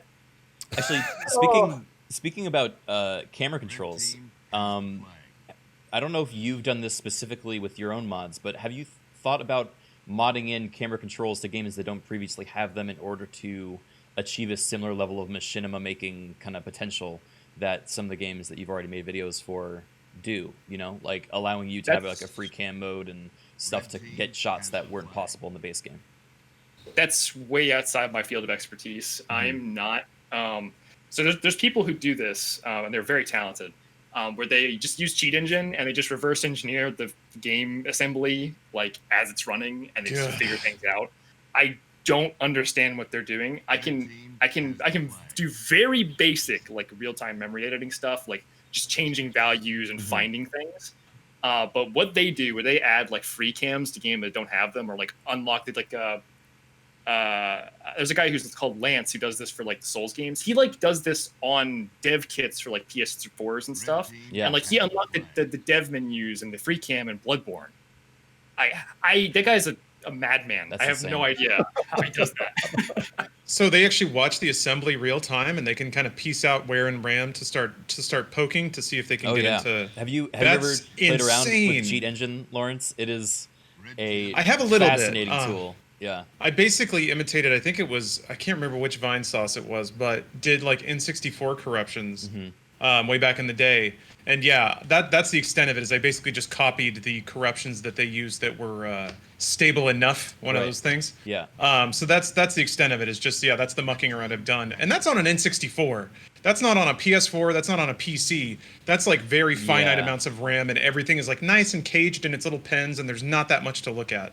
So I can't even imagine something like Bloodborne and just being able to Yeah. see through the patterns of data and CPU And it's executions just happening. so much happening at once. Yeah, I've only ever touched it twice, and I used it in a vindictive way, which I'm not proud of, but the game deserved it. It was more times City of the Damned, and that game is notoriously unfair. And one of the story missions soft locked to the point where it was just consistently spawning enemies that were killing me or killing my units, and I couldn't beat the level because it wouldn't let me. So in a rage, I went back in off stream and like just ripped open the game data and like live edited it to give myself what I needed to beat the level. And Nice, Criken cheated. Oh, You yeah. built a cheat. You built a cheat. I successfully cheated in that game, but then I covered my tracks well enough that the next stream, it was near impossible to tell. I mean, I've outed myself now, but that game frankly deserves it. It's pain incarnate. So I have no regrets. Huh. That's it's weird. In front of this is just a kind of a random question for you, not necessarily something that you've toyed in, but it's something that I've always found interesting, which are game cheats, or like actual game cheats that they build into, like that people sell and for multiplayer games, things like that. And I don't know if that's have you ever, does that ever cross your mind, or have you ever talked to anybody that builds those things, or like do you have any knowledge of that kind of stuff? Because I feel like a lot of the modding stuff is basically that. It's also game cheats. Used for You're evil instead modding of the game. good sort of thing, right? Yeah, exactly. See, I'm familiar with a lot of that stuff because I've messed around with and I understand like a lot of the tools that I use for machinima in Dark Souls are the exact same tools you use to harass people in Dark Souls. Interesting. It's just how you use them. It's Right. the only difference. Yeah. That's it was just an interesting, because it sounds like the same thing to me, and I was just wondering if you thought it was. I don't know about the people who selling stuff like that. That's definitely not legal. Well, not that stuff, but just like they reverse engineer a cheat, and it sounds like kind of the same thing, but you're just doing it for fun. Yeah, there's a lot of people who do it. And like I said, I find that it's most common that the people developing the actual like tools used to do these kinds of like memory editing in real time to make things happen in a game. A lot of people, the people making those are doing it for good reasons. Like they just want to explore what's possible. They just want to like unlock the free cam or fix debug menus. Just make stuff. And it tends to be younger kids who take them and do bad things. Oh, and that's why they get the name Script Kitty. Yep. Good old script kitties. That's fun. Huh. I mean, that's the weird byproduct of just hacking culture in general. Yeah. Is that the real professionals do it for just the exploratory thrill most of the time, and then the byproduct of that is that you get a nice clean little executable that somebody who doesn't know what they're doing can just run it and then access parts of the game they weren't intended to. Would you ever define your earlier childhood as a script kiddie, Inferno? Do you think you ever even fit that category? Charged I question. definitely had some stuff when I was much younger. Everyone does. Everyone's an asshole when they're like Of course, yeah. 17. I actually wrote a Minecraft hack client and would go around and mess with people. Oh, That shit was funny. It really was.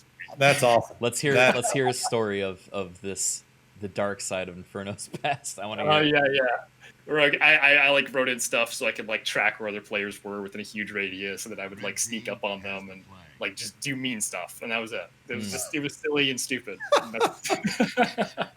Oh man, that stuff is so great. That's Minecraft bullying. Yeah. Basically, yeah. my example of that, I didn't use any like hacks or tools or any scripts, but I when I was probably I want to say 13 or 12, I probably only like 12, I ran a scam in RuneScape. We ran it like 3 times, and it was all with my local high school friends, or no, not high school at that point, it was middle school, and we would have like a sleepover and bring our laptops, and we had this really elaborate scheme set up where one person would be in the bank and they'd find a mark, and then they'd start saying like, oh, selling, blah blah blah, and it's just like this obscure item, and then no one knows how much it's worth, yeah, they're like selling this much, and it's like 400,000 each, and so everyone would kind of know they're there, whatever, and then we'd have another person on an account with a high level character or with a name of what you would assume to be a high level character, randomly whisper the mark and say, hey, I'm looking to buy whatever that specific item is, and then you'd offer to buy it for way higher than the value that's being sold for. What a grift. And That's the oldest con in the book, but you just did it in RuneScape. There's a name for that, right? For that specific, I'm sure that specific trick. I'm not sure what it worked like a charm. Like I think there was only one time that someone caught on, and the person catching on was just like, oh, I don't have any, but this guy at the bank has some for cheaper, and we were like, thank you, kind soul, and we were like, all right, abort that. And then we felt bad and we stopped doing it. I think actually we were like, oh, there are good people in this game, but yeah, because it feels like you're just like taking advantage of someone trying to make a quick buck, so you're like, it's all right, I'll just make a quick buck off them. But yeah, that was the dark side of my my edgy teen years in online. Yeah, that's fine. It taught you street smarts. It did. Street smarts. Except the street smarts of Falador. Yeah, exactly. The RuneScape like scam games have gotten so like crazy complicated over the years too. Yeah. Like they've reached like unbelievable levels of just ridiculousness, and if you just don't want to participate, because no matter what happens, somehow you're going to get scammed if you try like to interact with any of those people. Do you have an example? They do crazy. There's one that I read about where like they have a teleport that takes you to the wilderness, like a tab, and what they do is they say, oh, I have a tele other tab, like teleport other person tab, but I don't have a teleport tab. Did you trade this to me and teleport me to the wilderness? And when they click it to teleport the other person, it just teleports them, and then they get ganked by like 20 people. That's no. That's great. Does it not say on it that it's like teleport It does, self? but like they just don't read kind it. Of trust thing where they say it does. They say it's a tele other tab. You just believe them, and then you don't check, and then you get teleported to the wilderness and die. Oh my god. There's that's like funny hundreds of these scams. It's ridiculous. Yeah. Like, I think it's really funny, but I luckily I've never actually been scammed in RuneScape, so we're all good. There's some pretty legendary trolls. Like Ultima Online was kind of my troll ground. I don't know. We don't need to necessarily share infinite anecdotes about it, but the fun thing is like if you owned a residence, you could lock the door, and then nobody else could unlock it but you. So you can like. There was like you would pretend to be wounded or something, and then the second somebody chased you into your house, you just lock the door and then teleport out, and then they'd be stuck there forever. Oh, and then you could come and like yell at them and taunt them through the windows and stuff. It was fantastic. You basically have your own little like person in a jar in the basement. Oh my god. Oh no. Those like the freedom of those games expose some interesting sociology aspects of the human race. Especially like you have like 12 and 14-year-olds like running scams on each other. Man, it's great. Yeah, it's the Wild West, man. There's no parent supervision.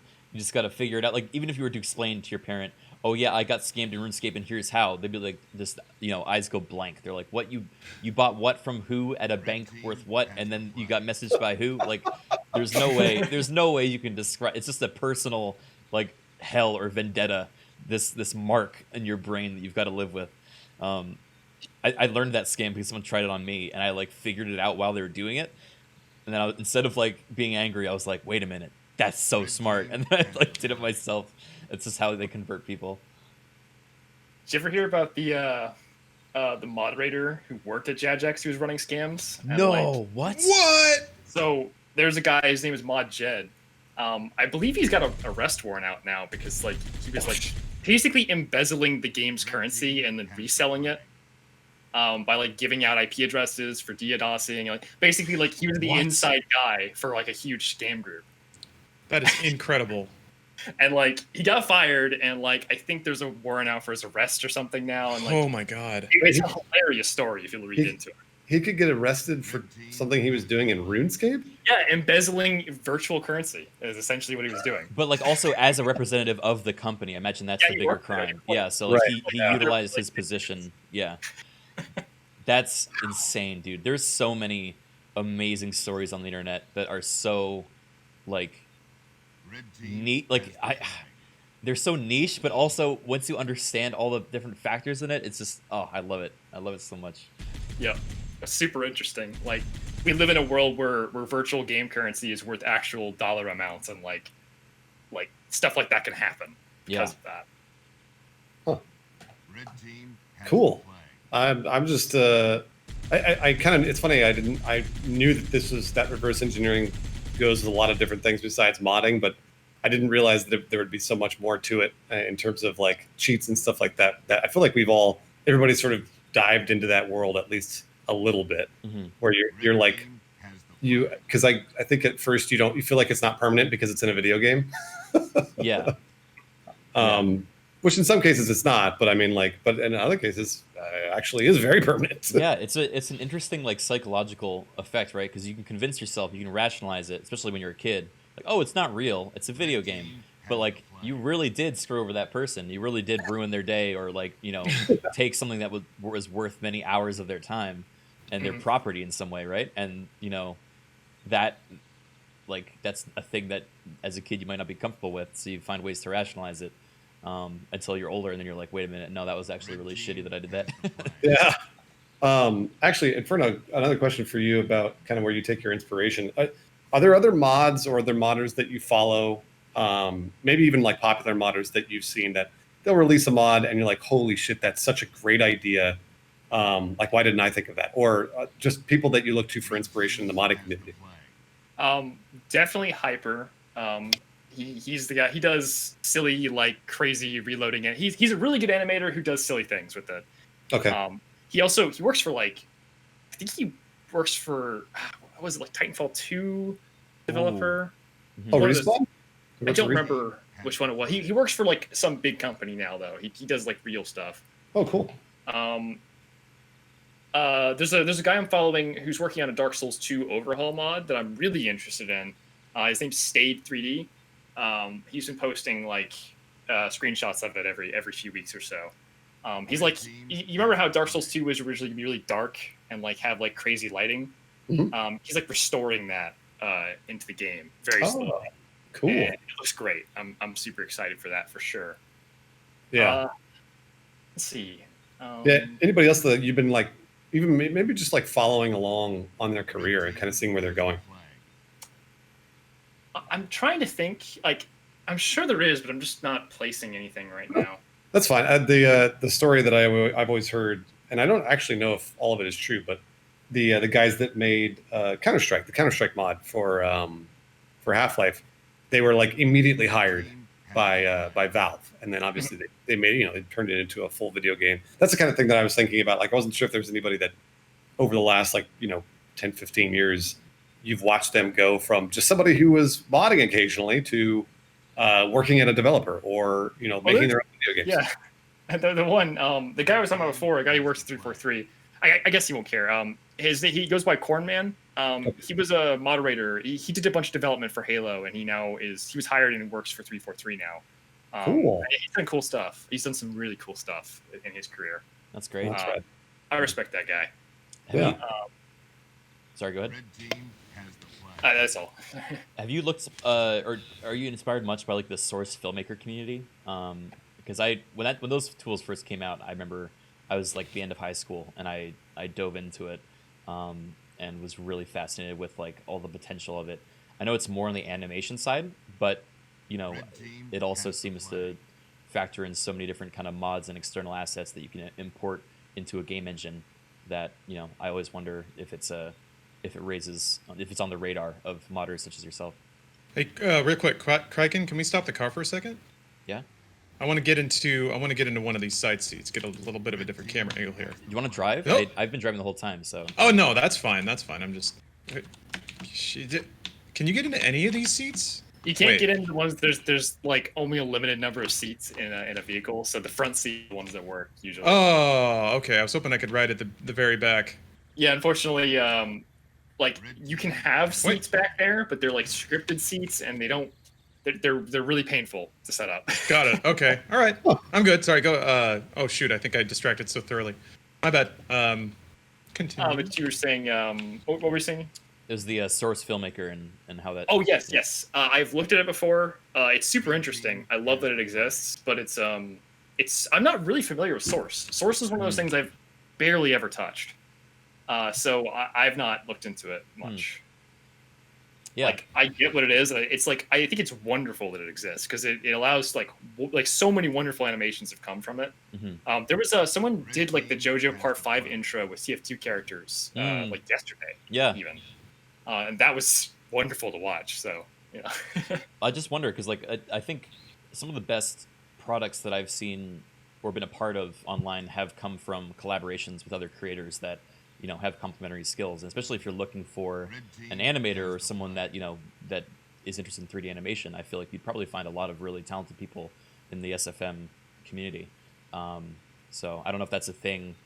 It's hard to know kind of how to get involved with a community like that.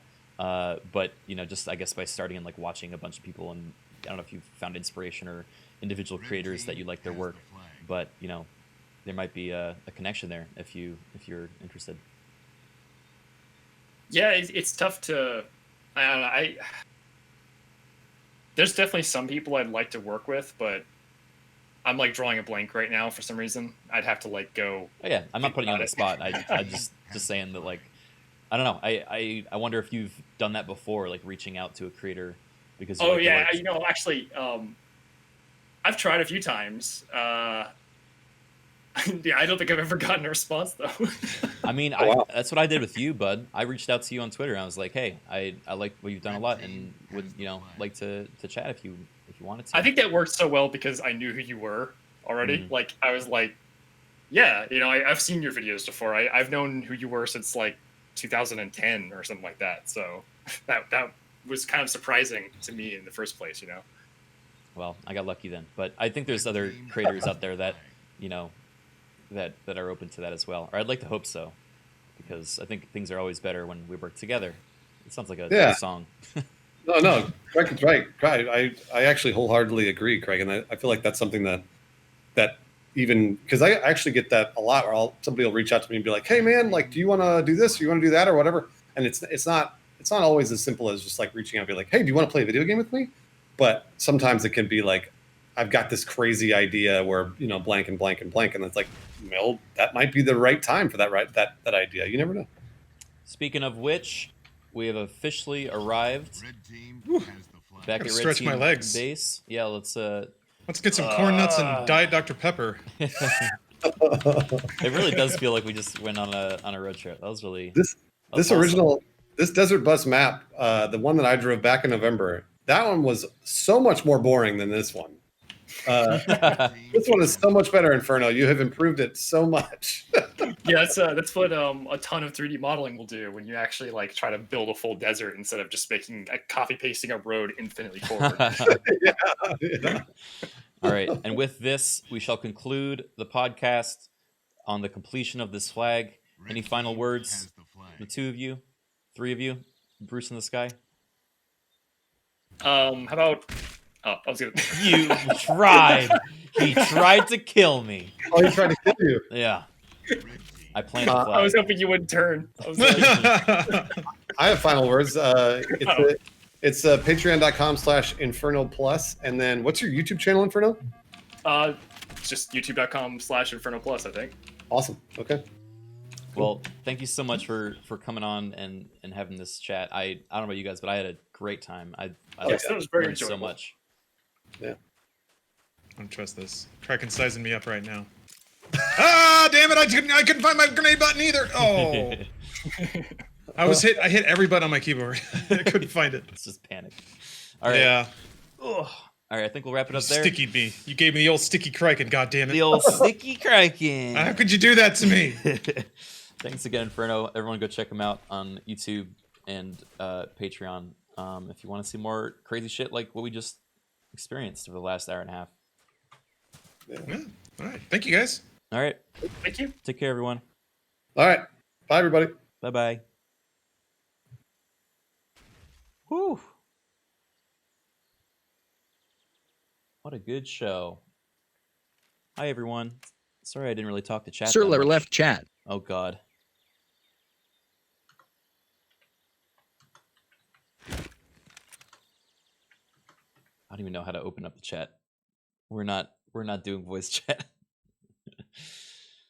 I like Mr. Inferno. I like him too. You sticking around to play games? Yeah, I'll play a little bit. One milky for the road. You're fucking terrible, chat. You're terrible people.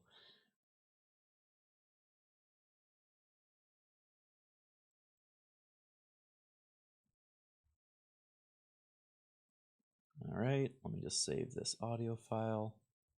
So, just so you guys know, I've been doing this weekly talk show with Bruce and Lawrence for the last, I don't know, 6+ months maybe.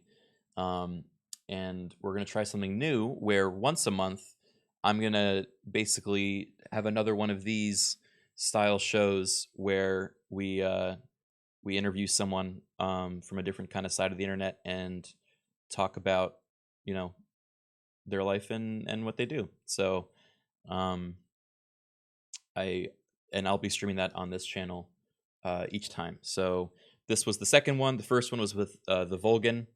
The second one was with Inferno, and we'll just keep going. So I'm not sure what the third one will be yet, but if there's any topics that you guys are really interested in learning about, then be sure to let me know. But there's a few that I have on the backlog.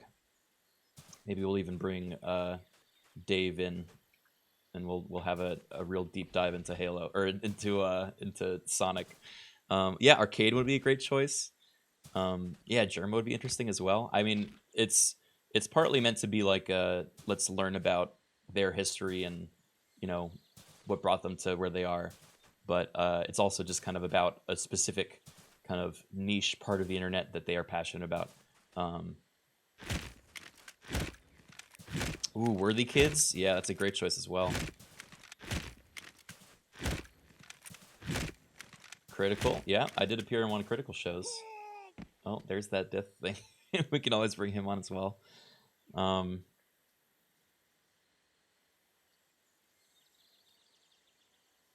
Lemmy, wow, that's intimidating. But I would love to talk to Lemmy. We'll see. I want to get a few more of these under my belt, so we can up the quality. But I thought this was a good go. I don't know. It seemed to be clean.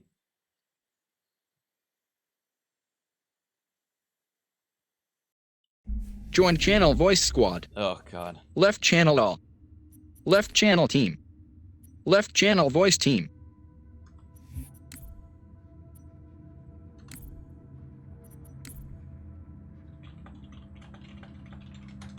Squad the Crikman. 1559. One milky for the road.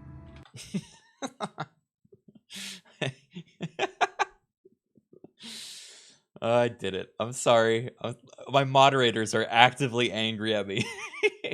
I'm just perpetuating this awful bit. All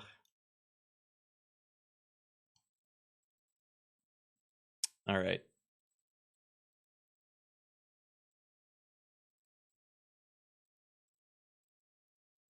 Let's see. What do we do now?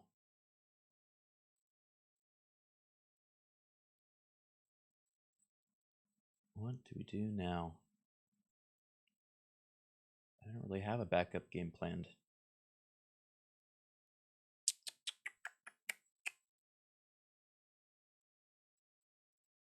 Oh, let's see if Dave's around.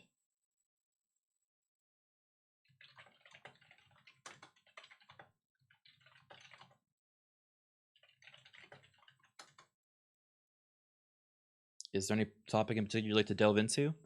I mean, obviously gaming is kind of my special focus, but like There's a ton of stuff on the internet that I'd love to learn more about.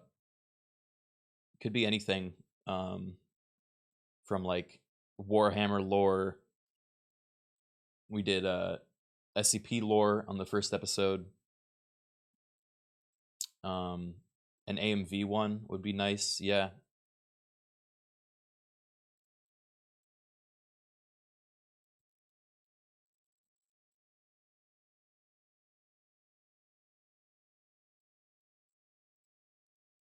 Is the first episode on YouTube?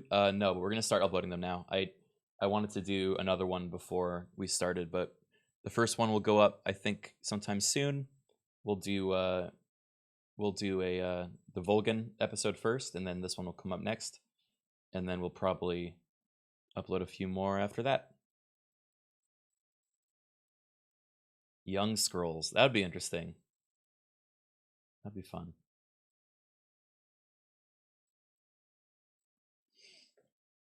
Ugh.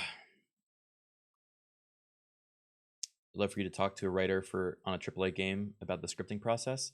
Yeah, eventually, the plan is to move into talk to actual devs as well. I've already talked to a couple, and they love the idea of this style podcast. So, I know there's interest on their side. I just want to get enough under our belt that we feel comfortable enough with the format before we bring in more people. Probably not Todd Howard or Hideo Kojima, but I'm more interested in talking to people that are like, on a small part of a large game and like have a very specific kind of approach to it.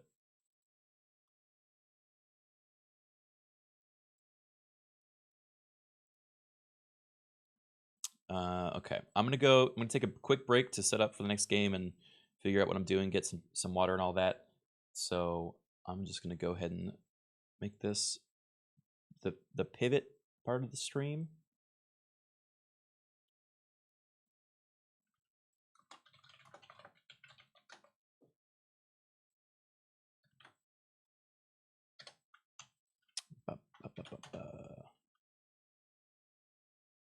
Grab this audio file real quick.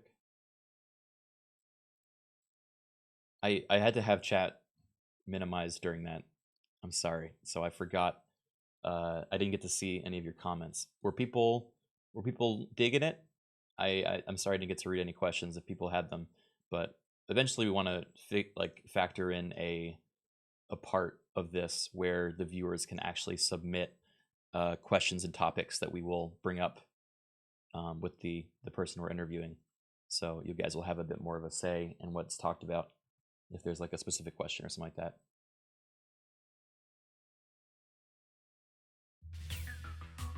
All right. And with that, I will be right back.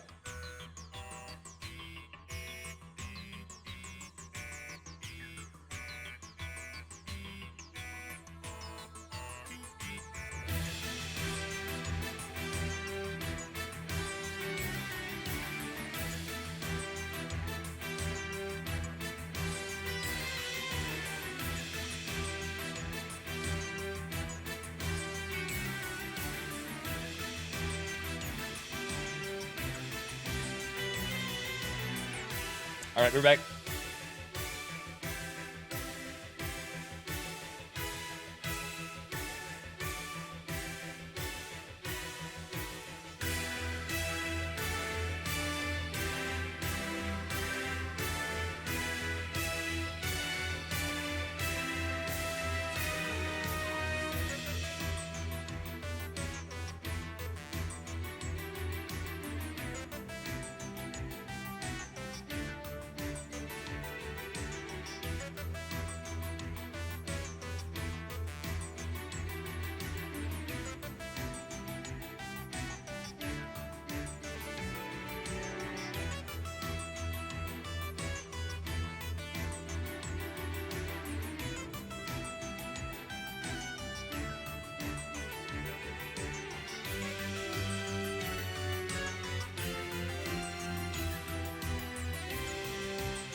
Hello, I'm back.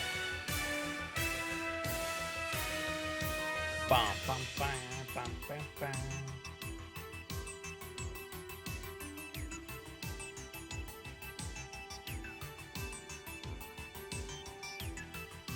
Have not heard back from Dave yet. So we may have to just continue on with a different game.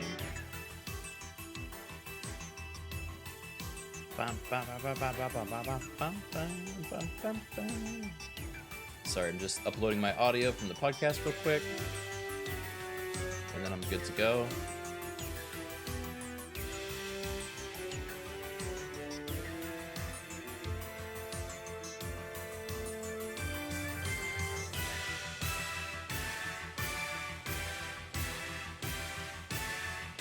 Maybe Rat Game.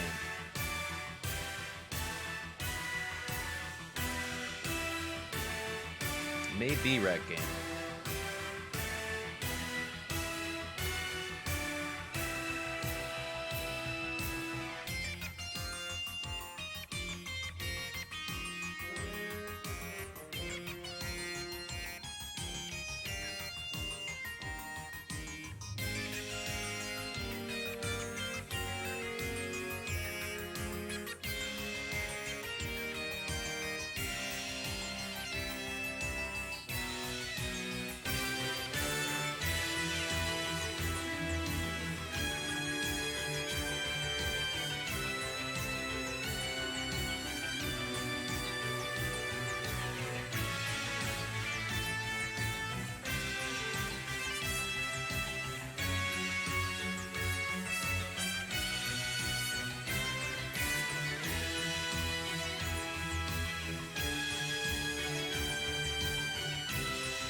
I do love these songs.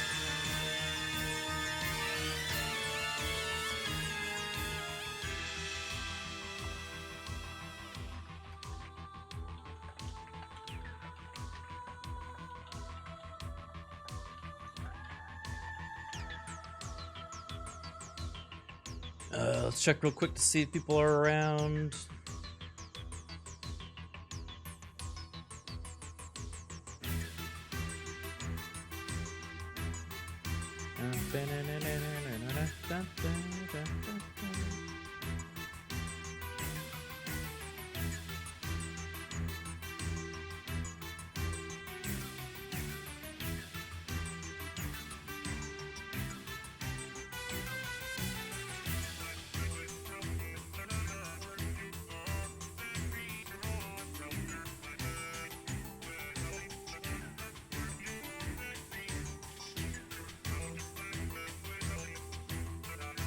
All right. Song name. This is from Earth Defense Force. I don't know the actual name of it. It's the background music. It just says background music E5SO4. So yeah, I think it's the EDF5.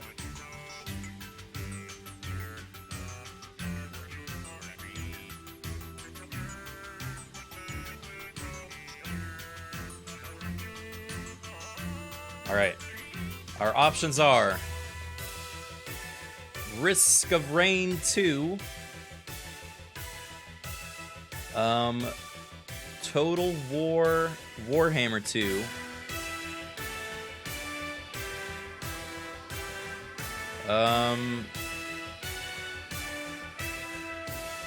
Vermintide 2.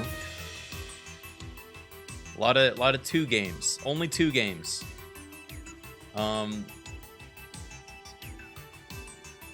I also think I found a lore video that we can listen to.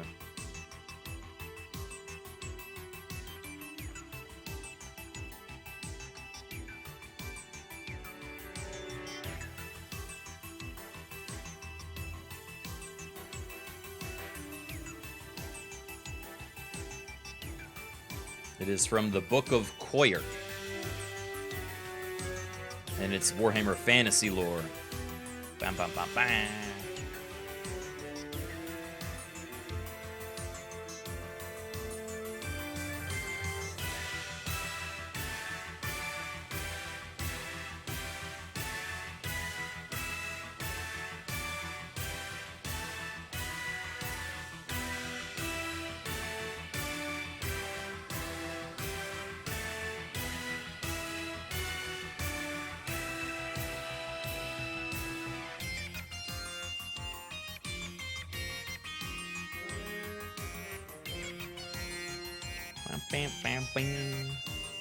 Oh my god, they've renamed all of the rooms in my Discord to different games. I'm renaming the League room.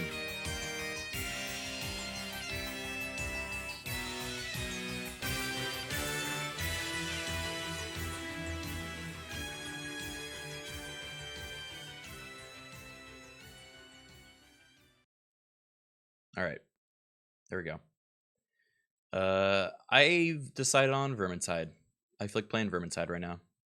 So let's raise your rat chat up high, and I'm a club you. I'm a club you with my rat club. We also have some new rat emotes coming soon. TM,